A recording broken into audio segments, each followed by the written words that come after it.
अतिथि शिक्षकों ने हल्ला बोला, 7 माह से नहीं मिला वेतन। अतिथि शिक्षक परेशान। देखिए पूरी खबर सिर्फ निमाड़ का हल्ला बोल न्यूज चैनल पर। एक तरफ सरकार बच्चों की पढ़ाई के लिए लाखों करोड़ों रुपए खर्च कर रही है, वहीं शिक्षकों की कमी के कारण विद्यालयों में बच्चों के अच्छे भविष्य के लिए अतिथि शिक्षक रखे गए, लेकिन शिक्षा देने वाले शिक्षकों को उच्च अधिकारियों ने भिक्षा मांगने पर मजबूर कर दिया। हम ऐसे ही एक संकुल की बात बताने जा रहे हैं जहां पर 78 अतिथि शिक्षक है और वह संकुल है चाचरिया, जहां सभी अतिथि शिक्षकों को 7 माह से वेतन नहीं मिला। वहीं 7 माह के अंदर आने वाले सभी त्यौहार अतिथि शिक्षक अपने परिवार के साथ नहीं मना पाए।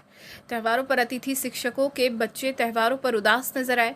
वहीं अतिथि शिक्षकों को किराना दुकानदार वाले परेशान करने लग गए। वहीं परिजन भी अतिथि शिक्षकों को ताने मारने लग गए।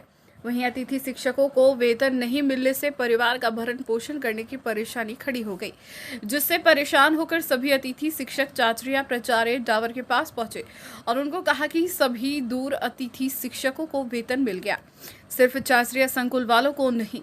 तो प्राचार्य शोभाराम डावर ने कहा कि मेरी कोई गलती नहीं है। उन्होंने बताया कि सेंधवा बीईओ कार्यालय में कब से बिल पेश कर दिया, बीईओ साहब ने नहीं डाला तो क्या करूं।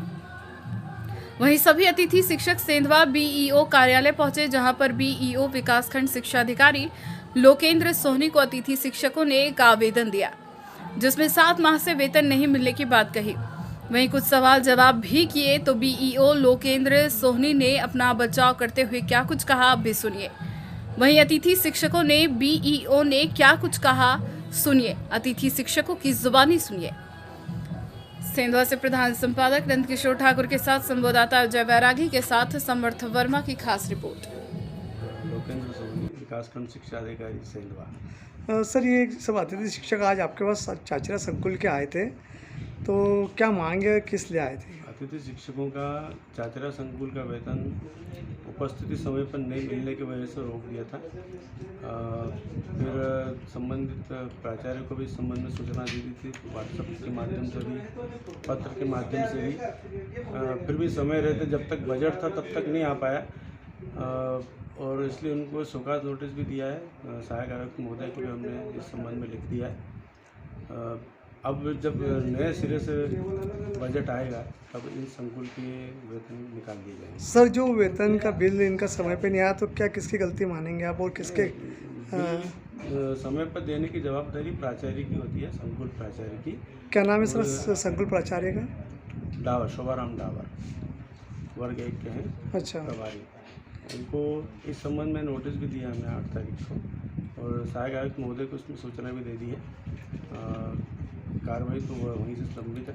अदरवाइज जो भी अतिथि शिक्षक बचे हैं उनका वेतन जैसे बजट आएगा, जो भी सही बिल हमारे पास आ रहे हैं उसके मुताबिक दे दिया जाएगा। सर, उनका आरोप था शिक्षकों का कि इतने सारे त्यौहार आकर चले गए, हमारे आदिवासी समाज के भी होली जैसा पर्व चले गया, लेकिन हमें वेतन नहीं मिलने से हम त्यौहार भी नहीं मना पाए, ना परिवार ने मना पाया है। बिल्कुल सही बात है। वेतन की आवश्यकता समय पर मिले, ये होनी चाहिए। बजट के प्रावधान की वजह से नहीं हो पाया वो, लेकिन जिस समय पर जितनी जल्दी बिल लग जाते तो इनका भी हो जाता। तो सर, कब तक मिलने की संभावना? इनको बजट आएगा वैसे ही, बजट के ऊपर डिपेंड करता है कि कितने समय में आता है। बजट कहाँ से आता सर? ये भोपाल से लोग। मेरा नाम है पूनम चौहान। आज यहाँ बीईओ कार्यालय क्यों आए आप लोग? सर, हम लोग बीओ सर के पास ज्ञापन लेकर आए थे कि हम लोगों की जो 7 माह से हम लोगों का वेतन नहीं हुआ है, उसके लिए हम सर से चर्चा करने आए थे कि जब सभी संकुलों का वेतन डल चुका है तो सिर्फ चाचरिया संकुल का वेतन किस लिए नहीं डला। वो भी 7 महीने हो गए, दिवाली गई, होली गई, भगोरिया गया, जैसे मुख्य त्यौहार सारे जा चुके हैं, उसके बावजूद भी वहाँ के अतिथि शिक्षक वर्ग 1 हो, 2 हो या 3, उन लोगों का वेतन क्यों नहीं दिया गया। कितने अतिथि शिक्षक है चाचरा संकुल में? सर, हम चाचरिया संकुल में 78 है जी।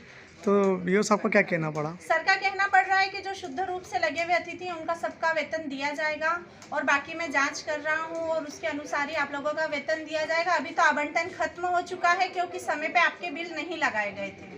अब आप लोगों ने बिल लाकर दिए हैं और ठहराव प्रस्ताव भी दिया है, तो उसके अनुसार मैं देखकर आपके बिल लगवाऊंगा और जब भी आवंटन आएगा आप लोगों का तो आप लोगों का वेतन कर दिया जाएगा। ठहराव प्रस्ताव कितनी बार दिया कि पहली बार दिया आपने? ठहराव प्रस्ताव हम लोगों ने पहली बार दिया है।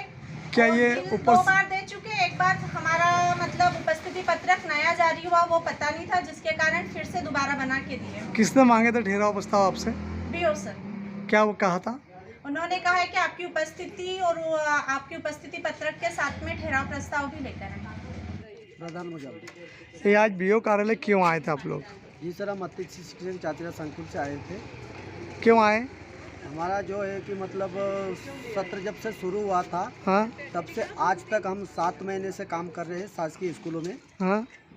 तो आज तक हमें मानदेय नहीं मिला। इसी उपलक्ष्य में आज चातरा संकुल में प्राचार्य महोदय से मिले थे।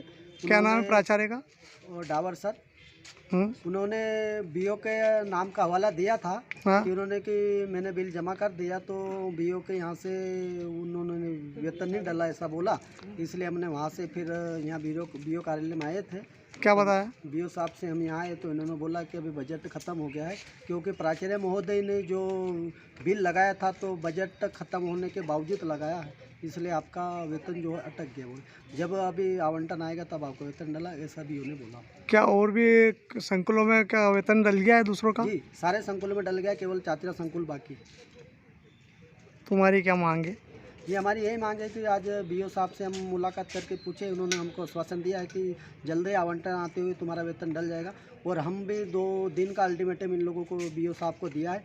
2 दिन के बाद अगर हमारा वेतन नहीं डलता है तो हम फिर बड़वानी जाकर कलेक्टर महोदय को ज्ञापन देंगे, और ज्ञापन के माध्यम से हमारी जो समस्या है उसके समाधान के लिए अनुमोदन करेंगे।